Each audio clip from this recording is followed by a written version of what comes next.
Selamat pagi, ini VT448. Perkembangan terbaru, Pak Kwik Kian Gi udah meninggal dalam usia 90 tahun. Ini adalah cuplikan wawancara beliau. Jadi Pak Kwik mengatakan bahwa ketika dia menjadi Menko Ekuin itu Gus Dur ditekan oleh kiri kanan, bahkan oleh konglomerat itu. Dan mereka membayar banyak orang untuk mencopot Pak Kwik Kian Gi.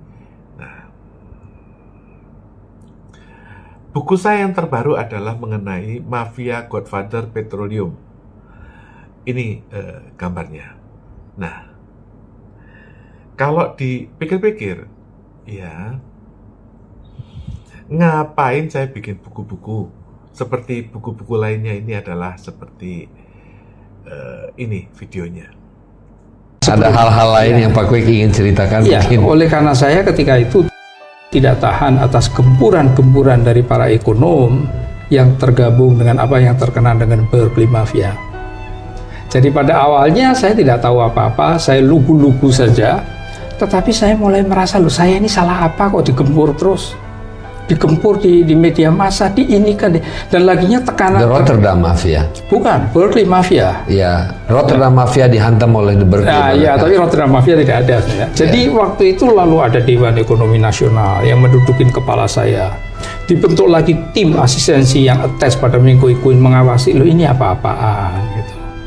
Ini apa-apaan, dan Gus Dur di dalam hal ini sebagai orang yang bijaksana, Gus Dur itu kecenderungannya akomodatif terhadap semua pihak.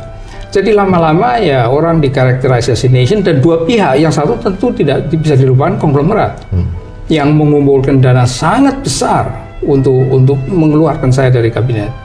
Jadi saya pikir-pikir, wah lebih baik mundur sebentar. Itu sebetulnya alasan yang para konglomerat melakukan influence untuk memberikan pengaruh agar Kwik Kian Gi diberhentikan. Iya, sejak awal. Begitu mendengar bahwa saya Menko Ekuin, oleh karena Gus Dur menyebutnya itu sangat spontan, pada malam hari setelah Ibu Mega dilantik sebagai Wakil Presiden, malam itu juga bertemu. Lalu Gus Dur mengatakan bahwa saya hanya menggunakan hak prerogatif saya untuk dua. Menteri Luar Negeri mesti Alwi Siap, Menteri Agama Abdullah Hasan. Selebihnya partai-partai mengusulkan. Lalu Pak Wiranto mengatakan, lo belum tahu strukturnya kok sudah mengusulkan nama-nama. Oh iya. Nah, Pak Wiranto mengatakan kebetulan saya sudah menyiapkan strukturnya. Gus, kalau berkenan dibacakan, Menko-nya cuma dua, Menko Polkam, Menko Ekuin, terus jajaran menteri. Gus Dur terus langsung saja dia mengatakan, oh kalau begitu Menko Polkamnya Wiranto, Menko Ekuinnya Kwik Kian Gi. Udah ya, pulang semua, besok usulkan menteri-menteri dari partai-partai. Begitu mendengar, itu sudah luar biasa. Begitu prosesnya Pak Kwik. Itu betul prosesnya begitu. Gus Dur didatengin habis-habisan dengan segala macam cara supaya saya di cancel. Dan saya mendengar first hand, dan akhirnya Gus Dur sendiri juga cerita kepada saya bahwa itu begitu, tapi Gus Dur mempertahankan terus. Cuma lambat laun Gus Dur juga tidak tahan tekanan-tekanan itu tentunya. Tekanannya luar biasa, dan tekanan itu sampai sekarang masih ada. Jadi dan masih akan berlaku untuk presiden terpilih. Kenapa kok saya ngotot bikin buku-buku seperti ini? Karena kita harus yakin ya bahwa tangan Tuhan itu ada.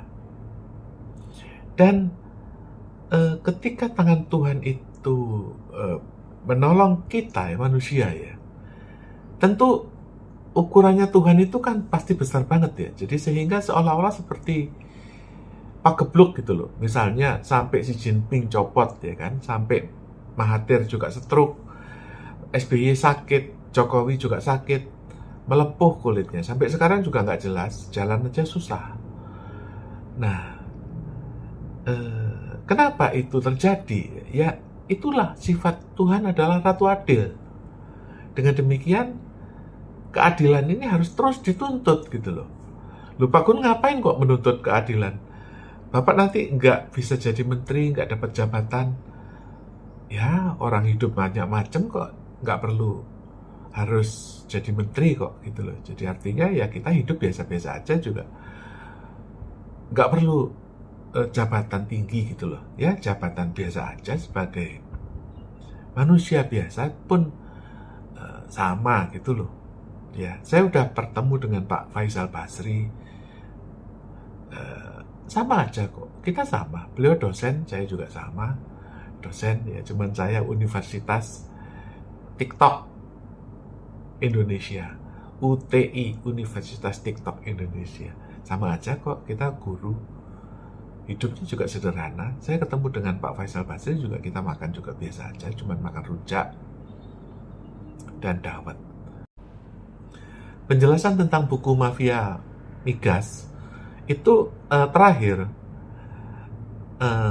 Dirut Pertamina Karen Agustiawan itu juga sudah dipanggil oleh Kejaksaan, juga Menteri Erick Thohir. Kasusnya yaitu minyak oplosan gitu loh. Jadi Pertamax itu dioplos dari Pertalite, dioplos lalu dikasih aditif naik oktannya. Makanya itu ya, ini kasus-kasus seperti ini tuh sama dengan beras oplosan.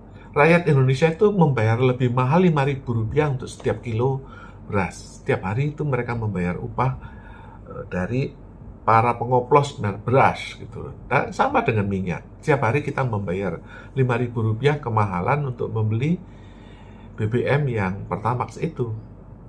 Nah, inilah yang harus diberantas. Dan kenapa kok Pak Gun kok ngotot bikin buku-buku begini?